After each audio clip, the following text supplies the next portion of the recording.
오늘 우리에게 주신 하나님의 말씀은 요한복음 16장 1절에서 15절까지 말씀입니다. 내가 이것을 너희에게 이름은 너희로 실족하지 않게 하려 함이니 사람들이 너희를 출교할 뿐 아니라 때가 이르면 무릇 너희를 죽이는 자가 생각하기를 이것이 하나님을 섬기는 일이라 하리라. 그들이 이런 일을 할 것은 아버지와 나를 알지 못함이라. 오직 너희에게 이 말을 한 것은 너희로 그때를 당하면 내가 너희에게 말한 이것을 기억나게 하려 함이요 처음부터 이 말을 하지 아니한 것은 내가 너희와 함께 있었음이라. 지금 내가 나를 보내신 이에게로 가는데 너희 중에서 나더러 어디로 가는지 묻는 자가 없고 도리어 내가 이 말을 함으로 너희 마음에 근심이 가득하였도다. 그러나 내가 너희에게 실상을 말하노니 내가 떠나가는 것이 너희에게 유익이라. 내가 떠나가지 아니하면 보혜사가 너희에게로 오시지 아니할 것이요 가면 내가 그를 너희에게로 보내리니 그가 와서 죄에 대하여 의에 대하여 심판에 대하여 세상을 책망하시리라.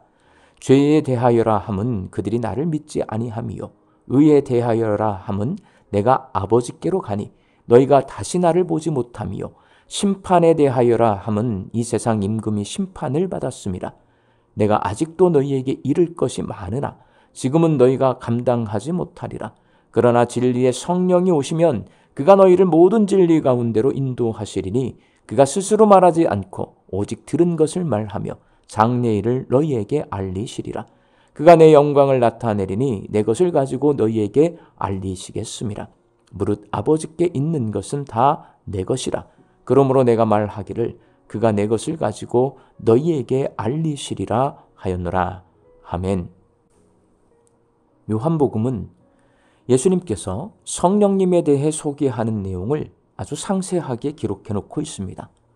요한복음 14장에서 예수님은 성령님이 예수님의 말씀을 생각나게 해주시고 깨닫게 해주시고 그 말씀대로 행하게 해주시는 분이라고 소개합니다. 그리고 오늘 본문 말씀인 요한복음 16장에서도 예수님은 성령님의 사역에 대해 소개해 주고 있습니다. 성령님은 어떤 일을 하시는 분일까요? 예수님은 제자들에게 성령님이 책망하시는 분이라고 소개합니다. 본문 8절 말씀입니다. 그가 와서 죄에 대하여 의에 대하여 심판에 대하여 세상을 책망하시리라. 성령님은 세 가지 죄, 의, 심판에 대하여 세상을 책망하시는 분이십니다. 먼저 성령님은 죄에 대해 세상을 책망하십니다. 본문 9절 말씀입니다. 죄에 대하여라 함은 그들이 나를 믿지 아니함이요. 성령님은 예수님을 믿지 않는 것이 죄라고 말씀하시고 예수님을 믿지 않으면서도 자신이 죄인이라고 생각하는 사람들을 책망하십니다. 결국 성령님은 내가 죄인임을 깨닫게 해주시는 분이십니다. 그리고 성령님은 의에 대해 세상을 책망하십니다. 본문 10절 말씀입니다. 의에 대하여라 함은 내가 아버지께로 가니 너희가 다시 나를 보지 못함이요. 의는 죄가 없는 상태를 말합니다. 죄인인 인간이 의롭다함을 얻으려면 예수님을 구세주로 영접해야 합니다. 성령님은 예수님을 영접하지 않고 믿지 않는 사람들을 향해 의롭지 않다고 책망하십니다.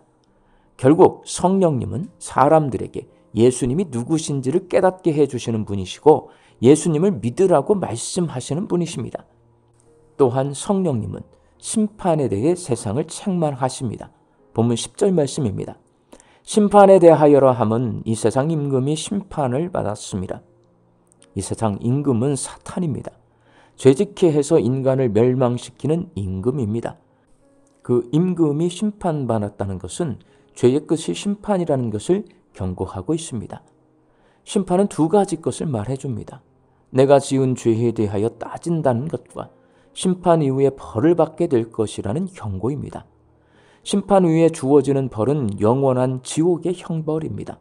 성령님은 심판에 대한 경고를 통해 반드시 예수님을 믿어야 한다는 것을 깨닫게 해주시는 분이십니다. 이렇게 죄에 대하여, 의에 대하여, 심판에 대하여 세상을 책망하심으로 사람들이 예수님을 그리스도로 믿어 구원에 이르게 하시는 성령님은 예수님의 말씀을 중심으로 일하십니다. 오늘 본문 13절 말씀입니다. 그가 스스로 말하지 않고 오직 들은 것을 말하며, 그리고 15절 말씀입니다. 그가 내 것을 가지고 너희에게 알리시리라. 성령님은 철저히 예수님의 말씀을 생각나게 하고 깨닫게 해주셔서 예수님이 그리스도이심을 드러나게 해주시고 사람들이 예수님의 말씀을 믿어서 구원에 이르도록 도와주십니다. 사랑하는 광주 양림교회 성도 여러분, 고린도전서 6장 19절에서 사도 바울은 너희 몸은 너희 안에 계신 성령의 전인 줄을 알지 못하느냐라고 말합니다. 성령이 우리 안에 거하는 것을 성령의 임재라고 말합니다. 성령의 임재를 경험한 성도는 죄에 민감합니다. 성령님은 내가 죄인임을 깨닫게 해주시는 분이기 때문입니다. 그리고 성령의 임재를 경험한 성도는 예수님을 깊이 생각합니다. 예수님을 통해 내 죄의 문제를 해결받았기 때문입니다. 성령 충만한 사람일수록 예수님이 나의 구세주라는 진실된 고백이 이어집니다. 또한 성령의 임재를 경험한 성도는 예수님의 사역에 동참해야 합니다. 복음 증거의 사역에 동참할 때에 성령께서 우리에게 능력과 은사를 주십니다. 주신 은사를 복음 증거를 위해 사용해야 합니다. 종교개혁자인 칼빈은 성령 하나님이 우리에게 오시는 터널이 바로 성경이라고 했습니다. 말씀을 붙드는 것이 바로 성령 하나님을 붙드는 것입니다.